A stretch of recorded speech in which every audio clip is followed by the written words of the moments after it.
కనీస వేతనాలు చెల్లించడం లేదంటూ విజయవాడలో వేల సంఖ్యలో వివోఏలు ఆర్పీలు ధర్నా చేశారు. చాలా రోజులుగా పెండింగ్ లో ఉన్న బకాయిలను కూడా విడుదల చేయలేదని ఆవేదన వ్యక్తం చేశారు.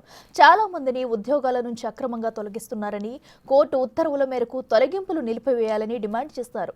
రాష్ట్ర వ్యాప్తంగా ఉన్న 27,000 మంది వివోఏలు, 6,000 మంది ఆర్పీలపై రాజకీయ వేధింపులు కూడా ఎక్కువయ్యాయని ఆరోపించారు.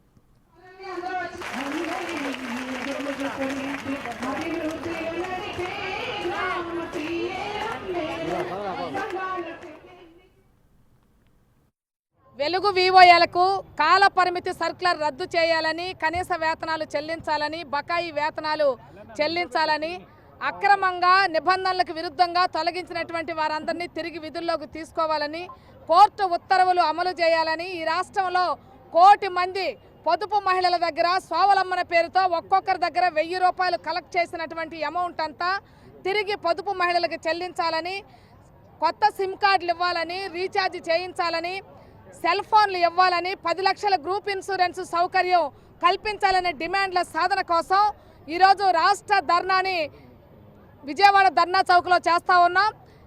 కాల పరిమితి సర్క్యులర్ రద్దు కోసం గత కొంతకాలంగా వివోఏలు పోరాటం చేస్తూ ఉన్నారు. ఎన్నికలకు ముందు తెలుగుదేశం పార్టీ పెద్దలు వర్ల రామయ్య గారు, పోలిట్ బ్యూరో నాయకులు వారు మా ధర్నా దగ్గరకు వచ్చారు. జనవరి 30, 31, 2024లో 36 గంటల ధర్నా ఇదే ధర్నా చౌక్లో చేశాం. ఆ చేసిన సందర్భంగా వర్ల రామయ్య గారు మా సభ దగ్గరకు వచ్చారు.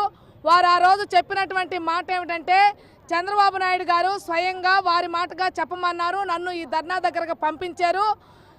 తెలుగుదేశం ప్రభుత్వం అధికారంలోకి వచ్చిన వెంటనే ఈ కాలపరిమితి సర్క్యులర్ని రద్దు చేస్తామని చెప్పమన్నారు అని చెప్పారు. వారి మాటగా చెప్పమన్నారని చెప్పారు.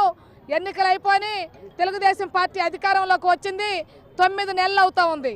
వేతనాలు పెంచమంటే జీతాలు డబ్బులు లేవు, ఖజానా ఖాళీ అని చెప్తున్నారు.